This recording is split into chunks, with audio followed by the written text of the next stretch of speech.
Selamat datang kembali di channel Pewaris Cerita.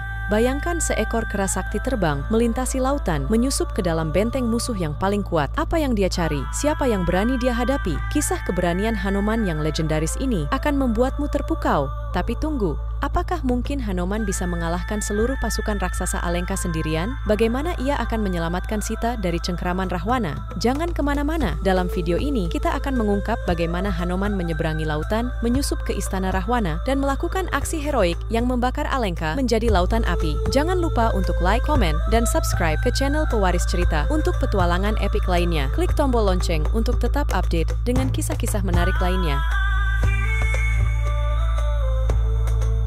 Anoman, yang juga dikenal sebagai Hanuman, adalah salah satu dewa yang dihormati dalam agama Hindu dan menjadi tokoh protagonis utama dalam Wiracarita Ramayana yang legendaris. Dia digambarkan sebagai kera putih yang gagah, anak dari Batara Bayu dan Anjani, serta keponakan dari Subali dan Sugriwa. Meskipun asal-usulnya berasal dari Ramayana, Hanuman juga muncul dalam beberapa cerita Mahabharata, membuatnya menjadi karakter lintas zaman yang populer. Di India, Hanuman dihormati sebagai dewa pelindung, dan banyak kuil didedikasikan untuk pemujaannya. Ketika Hanuman masih kecil, dia pernah mengira matahari sebagai buah yang bisa dimakan dan terbang untuk mencapainya. Tindakan ini membuat Dewa Indra khawatir akan keselamatan matahari, sehingga dia melemparkan petirnya ke arah Hanuman, membuatnya jatuh dan menabrak gunung. Melihat kejadian itu, Dewa Bayu, ayah Hanuman, marah besar dan memilih untuk diam. Akibatnya, semua makhluk di bumi menjadi lemah. Para dewa kemudian memohon kepada Dewa Bayu untuk menghentikan kemarahannya. Setelah kemarahannya reda, Hanuman diberi anugerah yang melimpah. Dewa Brahma dan Dewa Indra memberkati Hanuman dengan kekebalan terhadap segala senjata dan memberikan kendali atas kematiannya sendiri. Dengan demikian, Hanuman menjadi makhluk abadi atau Ciranjiwin.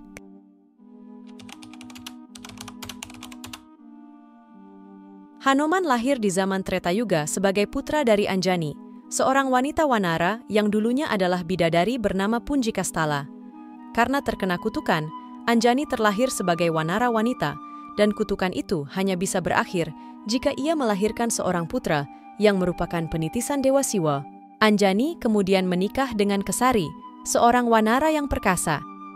Bersama Kesari, Anjani melakukan tapa dengan khusyuk kepada Dewa Siwa, memohon agar Siwa berkenan menjelma menjadi putra mereka.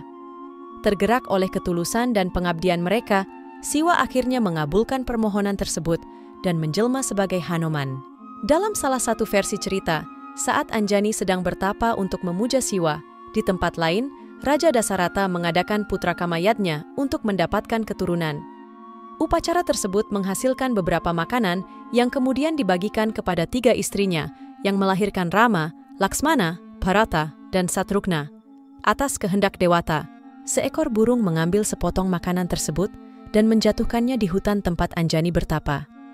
Dewa Bayu, Dewa Angin, mengantarkan makanan tersebut langsung ke tangan Anjani. Anjani memakan makanan itu, dan dari situ lahirlah Hanuman.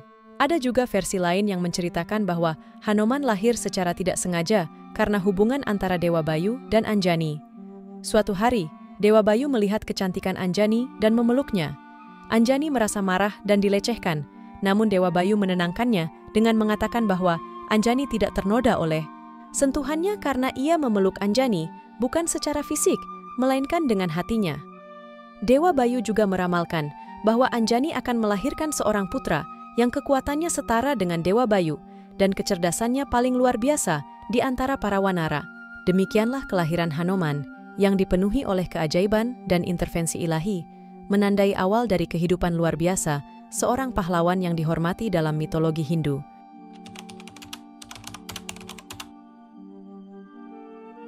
Saat Rama dan Laksmana tiba di Kiskenda, Sugriwa merasa cemas, mengira mereka adalah utusan Subali yang datang untuk membunuhnya. Untuk memastikan, Sugriwa memanggil prajurit andalannya, Hanuman, untuk menyelidiki maksud kedatangan 2 orang tersebut. Hanuman menerima tugas ini dengan penuh tanggung jawab, lalu menyamar sebagai Brahmana dan mendekati Rama dan Laksmana. Ketika bertemu dengan Rama dan Laksmana, Hanuman segera merasakan ketenangan yang menandakan niat baik mereka. Tidak ada tanda-tanda permusuhan dalam sikap kedua pemuda itu. Rama dan Laksmana juga terkesan dengan etika dan sikap hormat Hanuman. Mereka berbincang dengan bebas, berbagi cerita tentang latar belakang dan tujuan masing-masing.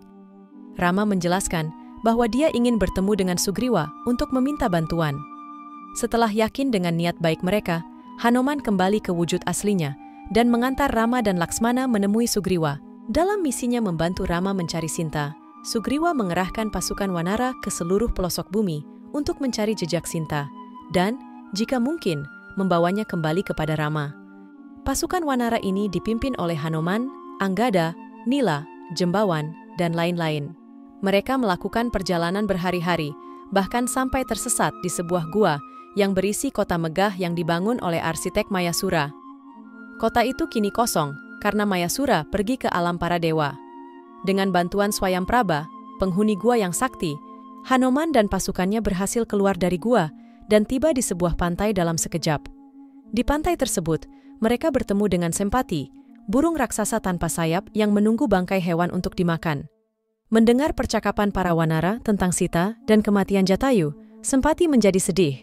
Jatayu adalah saudara sepupu Sempati. Anggada lalu menceritakan kisah mereka dengan detail, memohon bantuan Sempati. Sempati memberitahu mereka bahwa Sita ditawan di sebuah istana di kerajaan Alengka yang diperintah oleh raja raksasa bernama Rahwana. Berbekal informasi ini, para Wanara berterima kasih dan mulai merencanakan cara untuk mencapai Alengka demi menyelamatkan Sita. Karena bujukan para Wanara, Hanuman mengingat kembali kekuatannya yang luar biasa dan memutuskan untuk terbang menyeberangi lautan menuju Alengka. Setibanya di sana, ia menyamar menjadi seekor monyet kecil dan mulai mencari Sita. Alengka tampak sebagai benteng yang kuat dan dijaga ketat. Hanuman melihat penduduk kota tersebut melantunkan mantra-mantra Weda dan memuji kemenangan Rahwana, sementara beberapa penduduk lainnya tampak kejam dan bersenjata lengkap. Hanuman kemudian mengunjungi istana Rahwana, di mana ia melihat banyak wanita cantik, tetapi tidak menemukan Sita yang sedang merana. Setelah berkeliling, ia memasuki sebuah taman yang belum pernah ia jelajahi sebelumnya. Di sana, ia melihat seorang wanita yang tampak sedih dan murung, yang diyakininya sebagai Sita. Hanuman kemudian melihat Rahwana mencoba merayu Sita. Setelah Rahwana gagal dan meninggalkan Sita, Hanuman menghampiri Sita dan menjelaskan tujuannya. Awalnya Sita curiga, tetapi kecurigaan itu hilang setelah Hanuman menunjukkan cincin milik Rama. Hanuman juga berjanji bahwa bantuan akan segera datang. Ia menyarankan agar Sita terbang bersamanya untuk bertemu Rama, namun Sita menolak. Ia menginginkan Rama datang sebagai ksatria sejati untuk menyelamatkannya. Setelah mendapatkan restu dari Sita, Hanuman berpamitan. Sebelum kembali, Hanuman memporak-porandakan Taman Asoka di Istana Rahwana. Ia membunuh ribuan tentara, termasuk prajurit pilihan Rahwana seperti Jambumali dan Aksha.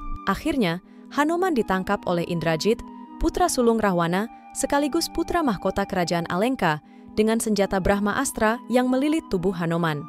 Namun, kekuatan Brahma Astra hilang saat tentara raksasa menambahkan tali jerami. Indrajit marah dan kecewa karena Hanuman bisa melepaskan diri dari Brahma Astra kapan saja, tetapi Hanuman menunggu saat yang tepat untuk bertindak. Ketika Rahwana hendak menjatuhkan hukuman mati kepada Hanuman, adiknya yang bijaksana, Wibisana, membela Hanuman, mengingat status Hanuman sebagai utusan. Akhirnya, Rahwana memutuskan untuk menghukum Hanuman dengan membakar ekornya. Saat ekor Hanuman dibakar, Sita berdoa kepada Dewa Agni agar api itu menjadi sejuk. Doa Sita terkabul, dan api yang membakar ekor Hanuman berubah menjadi dingin. Dalam keadaan seperti itu, Hanuman memberontak dan melepaskan diri dari ikatan Brahma Astra. Dengan ekor yang menyala-nyala seperti obor, Hanuman membakar kota Alengka, menjadikannya lautan api. Setelah menciptakan kebakaran besar, ia menceburkan diri ke laut untuk memadamkan api di ekornya. Keberanian Hanuman dipuji oleh para penghuni surga yang menyaksikan kota Alengka terbakar kecuali tempat tinggal Sita. Dengan membawa kabar gembira, Hanuman kembali kepada Rama dan menceritakan keadaan Sita. Mendengar berita ini, Rama segera mempersiapkan pasukan Wanara untuk menyerang Alengka. Dalam pertempuran besar antara Rama dan Rahwana, Hanuman menunjukkan keberaniannya dengan membasmi banyak tentara raksasa. Ketika Rama, Laksmana, dan bala tentaranya terjerat oleh senjata sakti Nagapasa, Hanuman atas saran Jembawan pergi ke Himalaya untuk mencari tanaman obat. Tidak tahu persis ciri-ciri tanaman tersebut, Hanuman memotong gunung dan membawa potongannya ke hadapan Rama. Dengan bantuan tanaman obat itu, Rama dan pasukannya pulih kembali. Hanuman pun melanjutkan pertarungan dan menghancurkan banyak pasukan raksasa. Setelah pertempuran berakhir dengan kemenangan Rama, ia hendak memberikan hadiah kepada Hanuman. Namun, Hanuman dengan rendah hati menolak, hanya meminta agar Rama bersemayam dalam hatinya. Rama mengerti dan bersemayam secara rohaniah dalam diri Hanuman. Setelah itu, Hanuman pergi bermeditasi di puncak gunung, mendoakan keselamatan dunia.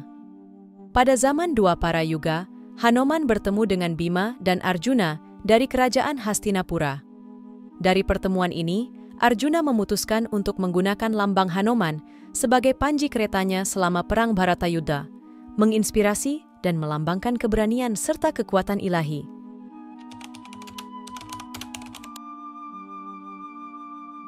Hanuman menuju Kahyangan untuk menghadap para dewa.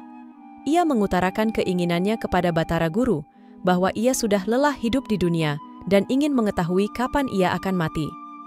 Namun, Batara Guru menjawab bahwa waktunya belum tiba. Merasa tidak puas, Hanuman mengeluh bahwa selama ratusan tahun hidupnya, ia telah mendedikasikan seluruh kemampuan dan kesaktiannya demi kesejahteraan dan keamanan dunia. Hanuman menuntut agar permintaan terakhirnya untuk segera mati dipenuhi oleh para dewa. Batara Guru pun menjawab, "Baik, tetapi engkau harus menjalankan satu tugas lagi, yaitu menjodohkan ketiga putra Prabu Sriwahana dari kerajaan Yawa." Menurut Batara Guru, Hanuman akan gugur dalam pelaksanaan tugas ini. Sebab, seorang ksatria agung seperti Hanuman tidak pantas mati di tempat tidur. Para dewa memutuskan bahwa Hanuman harus gugur sebagai ksatria sejati di medan tugas. Hanuman setuju dengan tugas tersebut karena ia memang ingin mati sebagai prajurit sejati. Pertama-tama, Hanuman menemui Prabu Sriwahana dan menjelaskan maksud para dewa untuk menjodohkan ketiga putra Raja Yawastina dengan putri-putri Prabu Jayabaya. Prabu Sriwahana menyetujui permintaan tersebut. Maka, berangkatlah Hanuman ke Mamenang untuk melamar putri-putri Prabu Jayabaya bagi ketiga putra Raja Yawastina. Lamaran yang diajukan Hanuman diterima oleh Prabu Jayabaya. Namun, sebelum pembicaraan selesai, tiba-tiba datanglah Prabu Yaksadewa, seorang raja raksasa yang juga berniat melamar ketiga putri Prabu Jayabaya. Perkelahian pun tidak dapat dihindari. Seperti yang telah dijanjikan para dewa, dalam pertempuran tersebut Hanuman gugur. Menyaksikan kejadian itu, Prabu Jayabaya marah besar dan menghadapi Prabu Yaksadewa. Pertarungan sengit terjadi, dan akhirnya Prabu Yaksadewa dikalahkan oleh Prabu Jayabaya. Raja raksasa itu kemudian berubah wujud menjadi Batara Kala, yang lari kembali ke tempat kediamannya di Setra Gandamayit.